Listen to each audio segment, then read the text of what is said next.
Hey there, this is James Wilson with MTB Strength Training Systems and BikeJames.com, and today I want to share some in-season training strategies to help you with your training program. Now, in-season training is so important for us because a lot of us have spent a lot of time and effort in the off-season building up our general fitness levels.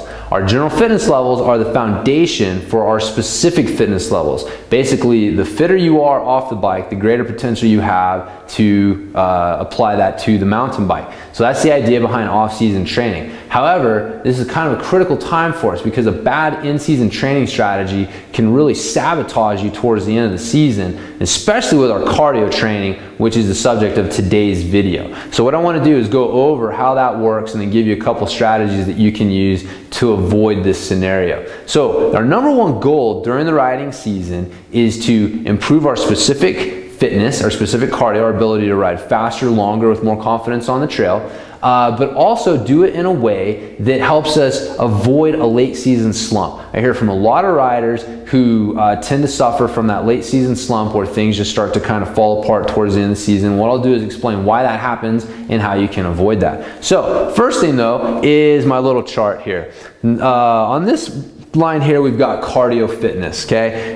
You know, we'll say this is like 100%. This is like maximum potential cardio fitness, and this is the length of time that we're training or riding or the season here. So what I'm going to do is use green to represent our general cardio fitness. All right, when we come into the beginning of the season, our general cardio fitness is pretty high, okay, because we've spent the off season working on it. But our specific cardio fitness is relatively low. All right, so, you know, we're going to say it's down around there. Again, this is not a scientific chart, so.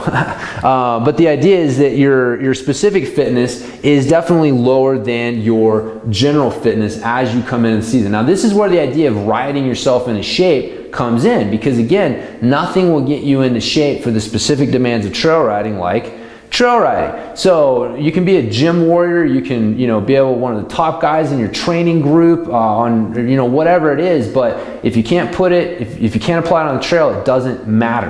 And so that's the idea, is we want to get this up. So as we ride more, as we spend more time on the bike, this is definitely going to come up, and we're hoping that it's going to maintain. All right. Now, there's two main mistakes that riders make with their general fitness, and it affects their specific fitness the same way basically, but for two different reasons. Now, the first one is they don't make any change at all. They just continue to train hard. They have the idea that they have to train hard, they have to ride hard, everything's got to be hard all the time. Okay, so what you're going to see is this come up a little bit, all right? I mean, not as fast. But what's going to happen is eventually you're going to overtrain. Your body cannot sustain this forever. And so what's going to happen, your body's going to force you to take time off, and you're going to see your general fitness levels drop. Now, as that happens, this is going to drop too.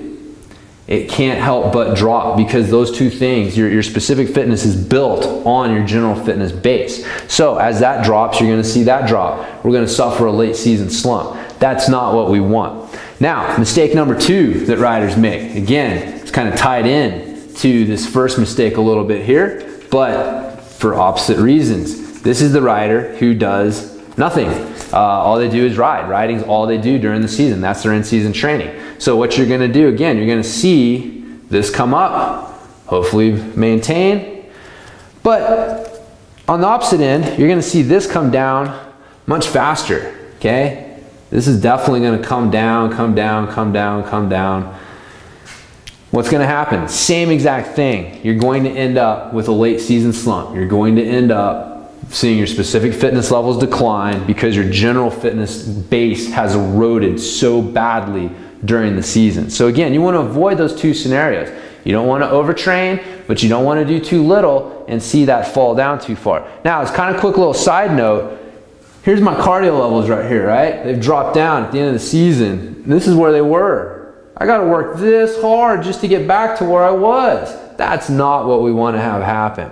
A better scenario is for us, now this is going to drop, okay? Don't get me wrong. You're not going to be able to maintain this throughout the season, but you want to minimize it, okay? We don't want to overtrain, but we want to minimize it, how it's going. So let's say at the end of the season, we end up here. Now one, you're not gonna see this drop off with your cardio because you haven't seen your base erode. And two, look at this. I only have to work this hard to get back to where I was, meaning that odds are I will actually be able to work a little harder and come into the next season with a even higher general fitness base. That's the idea. That, my friends, is how you ensure progression from one year to the next. You don't want to come in nice and fit, have that completely erode because of a bad training strategy, in-season training strategy, and then come into the next off-season having to bust your tail just to get back to where you were the previous off-season. You're never going to get anywhere that way. So again, you want to make sure that you try to maintain that general fitness, that general cardio level as much as you can while you're continuing to ride. Now, hopefully I've convinced you of the reason to have a good in-season training strategy with your cardio training.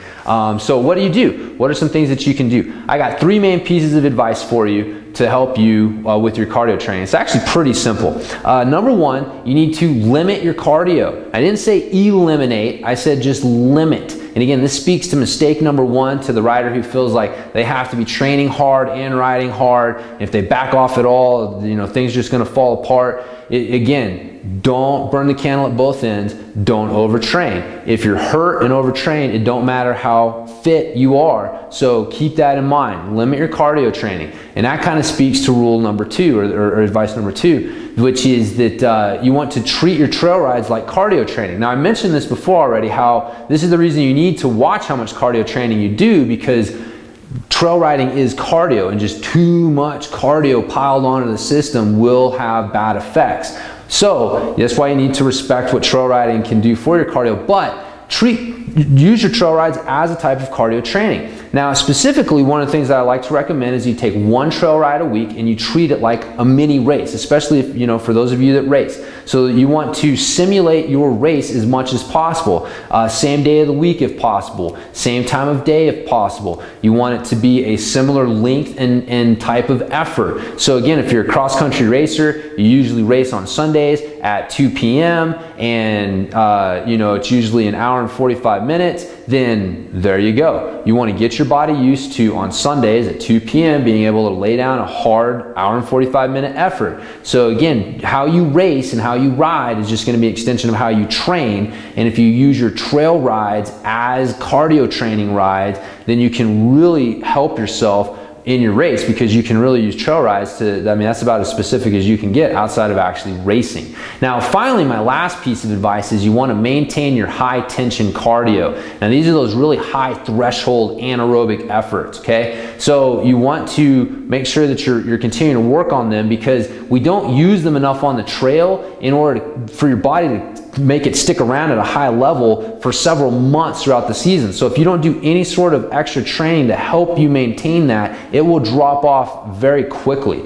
Now those high tension efforts, those are the, you know, stand-up sprints, the slow technical grindy climbs, you know, just all those things when you're having to like lay down a lot of tension and effort, and then you can relax and you got to recover, and then you got to do it again, and then you get a second to recover, you got to do it again. That's mountain biking. That's what makes mountain biking such a unique cardiovascular sport, is that right there. It's not a steady state effort. So you want to be able to work on maintaining that. There's a couple different ways I like to do that. First one are cardiac power intervals. You would go anywhere from like, you know, 1 to 2 minutes as hard as you can. Let your heart rate drop back down to 120 beats per minute. Do that 4 times. The next one are explosive repeats. You would do anywhere from like 8 to 20 seconds. You know, if you're a downhill racer, it'd be more like in the 8-second range. If you're a cross-country racer, it'd be more in the 20-second range.